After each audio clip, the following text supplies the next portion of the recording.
Hello everyone, welcome to this special session of how to crack the English section of SBI PO 2021. Now, though in this session we will be talking about specifically the SBI PO 2021 preparation, but this session would be as much relevant for all the exams that are going to happen in and around that SBI PO 2021 paper. Whether it is the expected IBPS PO 2021 or any other exam of similar pattern. Now, what is our current scenario? At this moment, a lot of you must be thinking, and which is but natural, that how do we use this 2.5 months to 3 months that we have till SBI PO mains exam in the most efficient manner, optimum use of time. Right? Okay. And as I said, that's the most natural thing that should be coming at this point in your mind.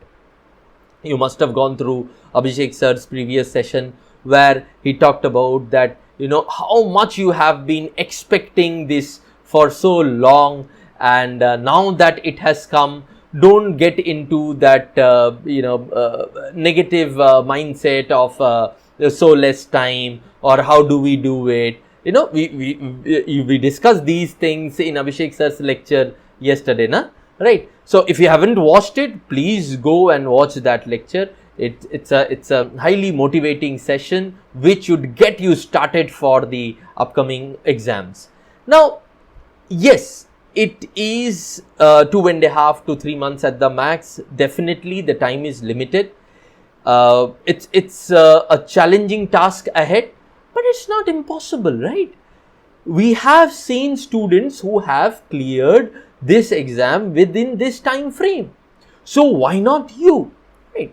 And I understand that many of you might be at a prepared stage, many of you might be at a stage where you are half prepared, and many of you might be starting as of now. Right? So irrespective of whatever level you are in terms of the preparation, obviously those who are well prepared at this point of time would have an advantage, but irrespective of at whatever level you are at this moment, you are having a chance to get into those 2000 coveted positions. So why not to give our best in it? But I understand that for you to plan for everything and create a plan and follow it, how do you know that whether that would be the best plan or not? Right? I understand that, and that is where this lecture and lectures like this would help you to plan your preparation for the next 2.5 months. It would help you to plan your roadmap for the next 2.5 months. And if you follow that roadmap that we suggest, your plan based on the roadmap that we suggest, you would have an amazing chance of getting through this exam. All right. Okay. So that's what our target is. So give your best to plan. We are helping you. Take our help and make the optimum plan. And today we are going to do that. And for that, I would take help of a historical character. Do you know this character? I have obviously not taken a picture which is originally of this character, because no one has his picture. But this is an image which has been drawn by an artist. This is Samudragupta. And today we are going to know about the Samudragupta's way of battle. A small story, just to get ourselves started. You know how I like stories. So it will help you to get started and you would get interested in it. Samudragupta was the second emperor second most popular emperor in the Gupta dynasty. Obviously, Gupta dynasty was founded by Sri Gupta, but Chandragupta I was one of the major first rulers, and his son was Samudragupta. Samudragupta is also known as the Napoleon of India, which I think is a misnomer, because Napoleon came 1600 years after Samudragupta. So if it had to be anything, you should say that Napoleon was the Samudragupta of the West. But anyways, the historians had been Western, so what do we do?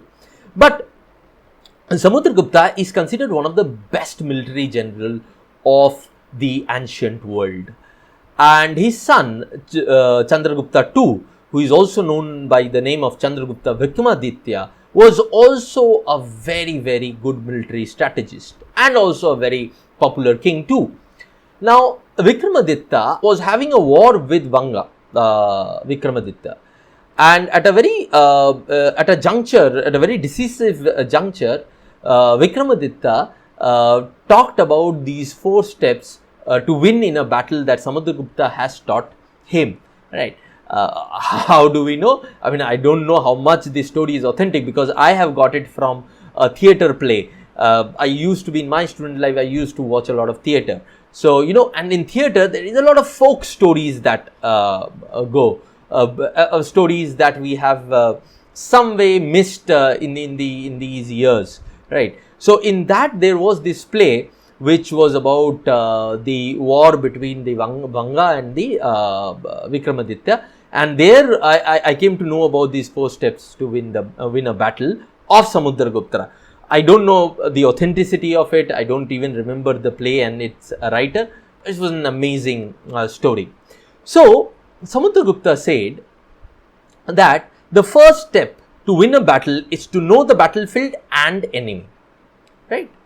The second step is to plan for your preparation and train to beat your enemy, taking advantage of the battlefield, right? Then train some more for contingencies if something goes wrong, right? 3 steps. Now, the 4th step is amazing.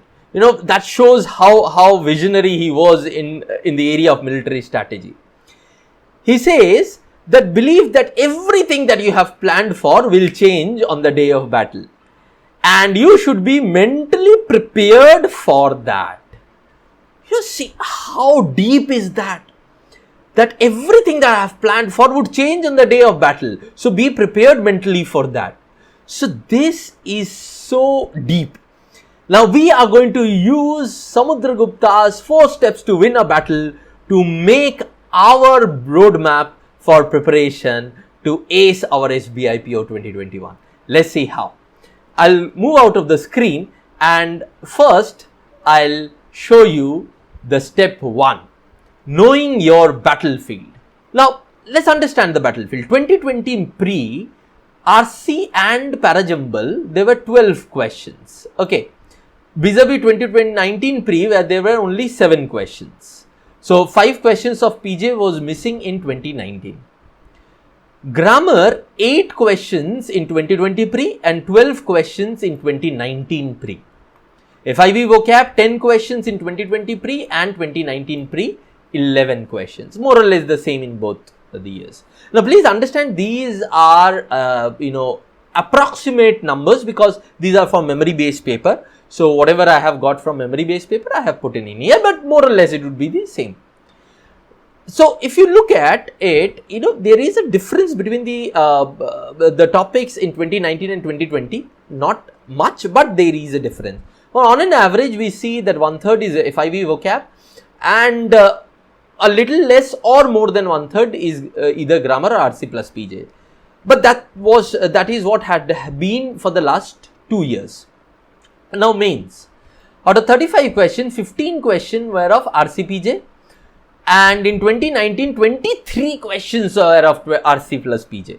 What is such a huge difference? I mean, you know, there is a huge, more than 60% of the question in 2019 were from RCPJ, whereas around 40 to a little more than 40% questions in 2020. Then grammar 8 here, grammar 4 here. FIB plus vocab 12 here and 5 here. And in 2019, there was a special thing that also happened. 3 questions of critical reasoning came in the English section. And obviously, 8 questions came in RC reasoning section too, which in 2020 were 7 questions according to memory based paper. So that was more or less the same, but 3 questions extra came in the English section, right? And therefore I have also taken critical reasoning too, because one, it is intrinsically related to the English language section. You have to be, prepared in critical reasoning to be good at RC. Okay, and that's why when I teach in my course, we say RC-CR module. Why is it so? Because RC and CR is integrally related. Okay, so this is the paper. Now we see changes that are happening in 2019 and 2020 paper. So the battlefield changes. There is no fixed battlefield. So do not only look at the previous year paper and assume that that would be your battlefield. What is not changing? That is, there would be RC, there would be PJ, there would be reading comprehension. PJ can come, PJ may not come. Grammar or grammar application question would be there. That is one thing. Grammar and grammar application question, everything has been included in here, right? A 5B and vocab application question included in here, and critical reasoning question. So the big topics should be there, but the percentages of the questions that would be there would change according to the year to year, according to what the exam body wants it to be, right? Okay, so this is the battlefield. So we know that these are the 4 main areas we need to focus. That we know. Now, step 2. What was step 2? Plan your preparation and train yourself. Now, this is a tough part. A lot of students I saw was commenting in Abhishek sir's video that, sir, how do we plan? How do we plan? Now, we are helping you to plan. Now, what you need to do is to train yourself in it. So, let me show you the plan. Till exam, first I will give you, see, there is a pre-exam and there is a mains exam. Now, pre-exam would happen in 1.5 months or so, and mains exam would happen in another 1 month or so. So, when we look at the pre-exam and the mains exam, what should be our orientation, that we will talk about. For pre, what we should do, and for mains, what we should do, right? But before that, for the next 2.5 years, months, what is expected from you? Till exam, 60 minutes of daily reading, newspaper and magazine. Plus, if you have the habit or hobby of book reading, continue it. That is outside it. But at least 45 minutes to 50 minutes of newspaper and magazine reading. You can do it this way also, that every day a newspaper 40 minutes and on the weekends extra time for magazine reading. This would have multiple benefits, my dear friends. One, it would give you the practice of reading, because the more you read, the better you become as a reader. Your overall English language aptitude would improve, as well as it would help you in your general awareness too. You are seeing how dynamic general awareness is becoming. We'll do a session on that too, but in that dynamic way, nature of general awareness, where your understanding of the news becomes very, very important and relevant, reading would help you a lot, right? So, till exam, this needs to be done. Now, let's go to the specifics. What to do before pre? For RC, CR and Parajumble, I'm clubbing them up. What do we do? Do critical reasoning concepts. Right? There are 4-5 major concepts: assumptions, conclusions, strengthening the argument, weakening the argument, and then assertion, reason. So those 6-7 main concepts, do them. Practice 10 questions on each concept to get an idea. Only 10, not more than that. Just get an idea of it. See, normally we saw what? In pre, we do not get CR question. But by chance, if they give CR question in pre, you are, you're all set to answer them also. 10 to 15 questions per concept. So, around 60-70 questions you would be done with. Okay. So, you will be all set. Secondly, CR is the fundamental foundation on which RC rests. So, that will help you in RC obviously. Okay. Extensive CR practice, now that is for mains. Don't do that before pre. Practice RC regularly. Now, in RC, obviously you would agree with me that the main idea is to practice, right? Now, but listless practicing would also not help. You will have to read passage, you will have to read questions, and you will have to answer question based on passage. That has to be there. This stepwise approach should be there. How do you approach RC? If you want to look at, you can look at some of my previous lectures on this channel. But the idea here is that once you have an idea about how to attempt the RCs, do a lot of practice. Obviously, CR concepts would help you here in the inferential kind of questions, but mainly what is going to help you is your practice. At least 7 to 10 passages every week. See, I am giving you what you need to practice, the minimum. If you ensure that, you would have done yourself a favor. Obviously, if you have more time, do more. Pick easy and medium level RCs, passages. Now, how do we understand medium and easy level? If you have gone through our free program Force, you would have seen that I have marked there easy, medium, difficult. So, you can practice easy and medium level passages from there. Or you can also take any test series, and there also, if there it is marked that easy and medium level passages, you can do them. Okay, right. Do concepts of parajumble and odd one out, right? Both are related concepts, and practice 100 to 150 questions on them. You know, at least 100 questions, 70 to 100 questions is minimum. It would be good if you do 150 questions, but that is okay. I mean, done. Parajumble, odd one out would be done. Okay. Next. This is what you need to do for RC, CR and parajumble before pre. Now, grammar. Do grammar concepts. Practice 150 to 200 practice questions. Now, grammar concepts, you can do it from a book, you can do it from my lectures on YouTube, right? But practice on the basis of those concepts, then practice 150 to 200 questions. And practice should include all the new types of questions too. I mean, that which has come in mains, those types, those should also be included. Okay, right. Now, please understand, when I tell you to understand the concepts or do grammar concepts, I do not mean to you to mug up the grammar rules and hope that you would get the question correct. No. This is the mistake a lot of people do. Don't do that. Use your common sense. I have proven to you again and again through questions, through my grammar series, that grammar rules are based out of common sense. Right. So, use your common sense along with the concepts that you have learned for grammar, and then you would see your accuracy of grammar has increased a lot. Okay. Right. So, that was grammar. Now, FIB plus vocab.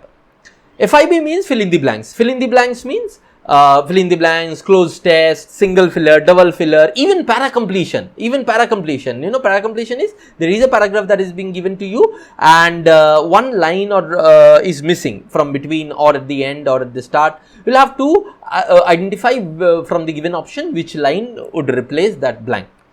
So, practice single filler, double filler, para completion and close test question. At least 100 to 150 question you should be done before pre. And for vocabulary, you see, if you are reading so much, if you are reading, doing your daily reading, if you are going through your RC, CRPJ, if you are doing grammar questions, if you are doing FIB questions, you will come across a lot of unknown words. You do not need to hunt for words. There will be a lot of unknown words that you would be coming across, and these are words that come in normal usage of a passage, normal usage of a sentence. So, therefore, these are high frequency words. These are important words.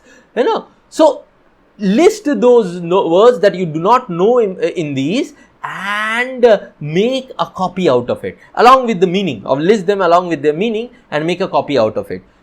Get your words from your daily reading, your question practice, from all places, right? Okay, you just need to do this for vocab. You would see at the starting you might be getting 7 to 10 words every day. Or as days would progress, in the 30th and the 35th day, you are hardly getting 2 or 3 unknown words. Which means what? That you have improved on your word repository, right? Okay. So, these are the things that you need to do before pre. Now, what to do after pre? Let's look at that. Now, before mains.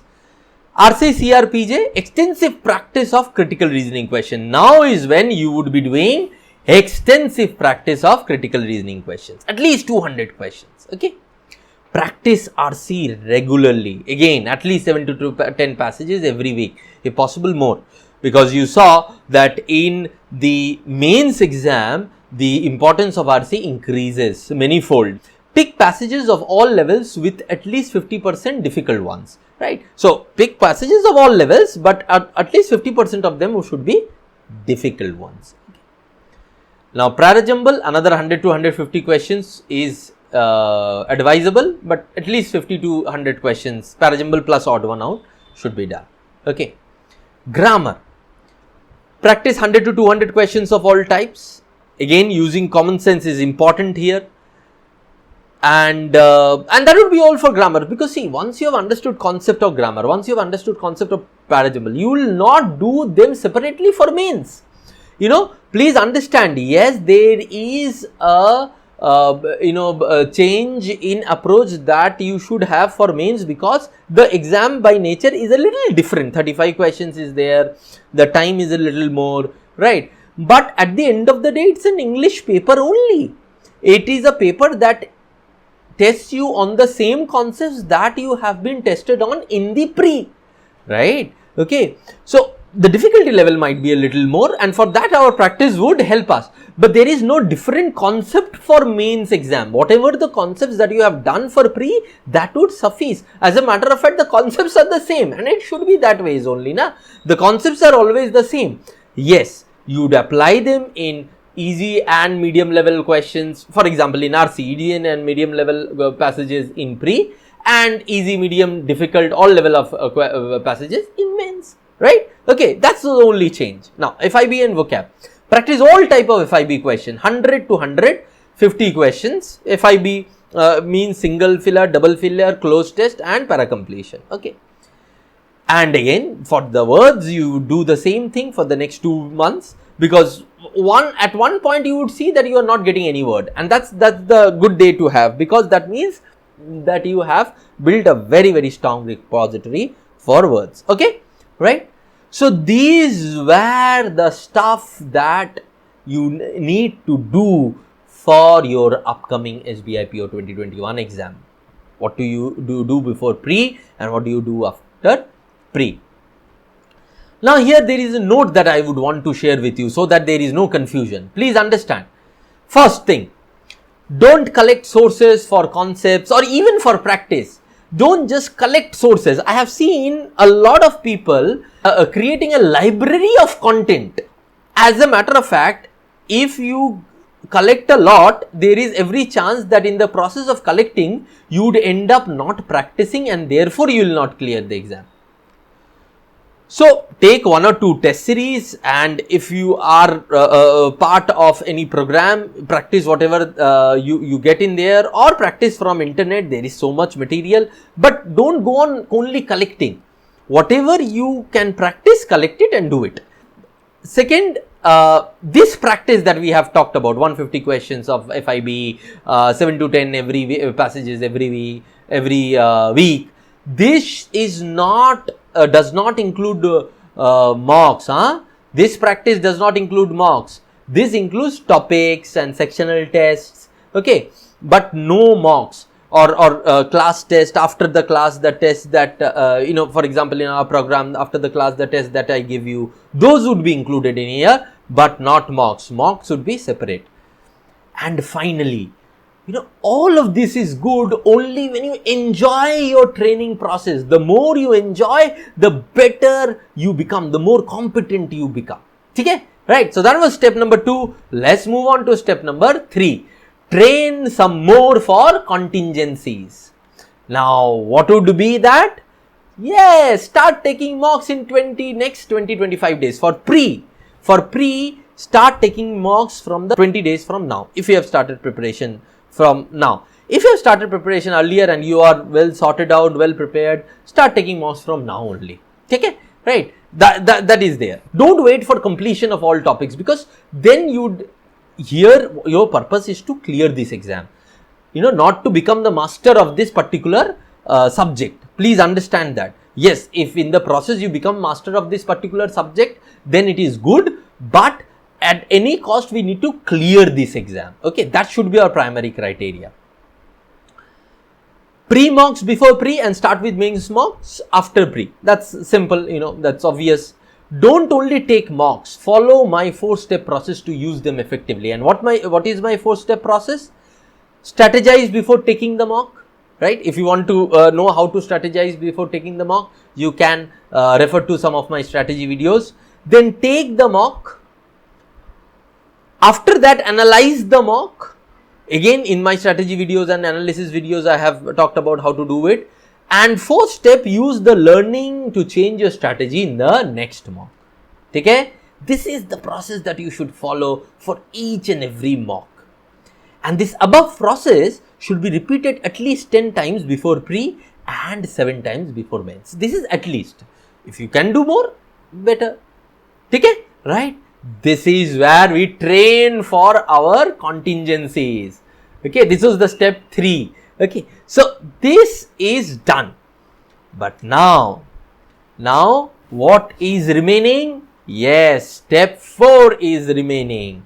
Now, my dear friends, what was step 4? Be mentally prepared. Be focused. Don't get disturbed by anything. Now, by anything, what do I mean? Let me show that to you. By anything, bad center, center where the fan is not working, it's so hot inside the center, noisy center, talkative invigilator. So many times we have faced this problem. No? Ill health, right? Anything, anything and everything. If you are allowed to sit in that day's exam, none of these should matter. Be mentally prepared. Be focused. Don't get disturbed by anything. This is what Samudragupta meant when he said that assume that your plans are going to go wrong, or assume that what you had prepared for, there will be some problem in it, right? So, be prepared to face any challenge that comes. Okay. So, that was your step 4. Think it. Logically, you're thinking with your common sense. I appeal to your common sense, right? Don't panic. Don't be afraid. Just think logically. If you follow what I have told you for the next 2.5 months, is there not a chance that you would do exceptionally well in English? There is, na? Because we have covered all bases. We have covered our concepts. We have covered our practice. We have covered our test taking. We have covered our ability to address unnatural questions. We have covered our ability to be prepared for uncertainties. We are prepared for everything, right? Okay, my job was to help you with a blueprint, with a plan. Now, if you are able to follow this plan, then I am sure you will do amazingly well in SBI PO 2021. And with that hope, with that wish, I would log off today and wish you all the best. Enjoy your training, enjoy this grill, enjoy this 2.5 months. Thank you very much. Bye-bye.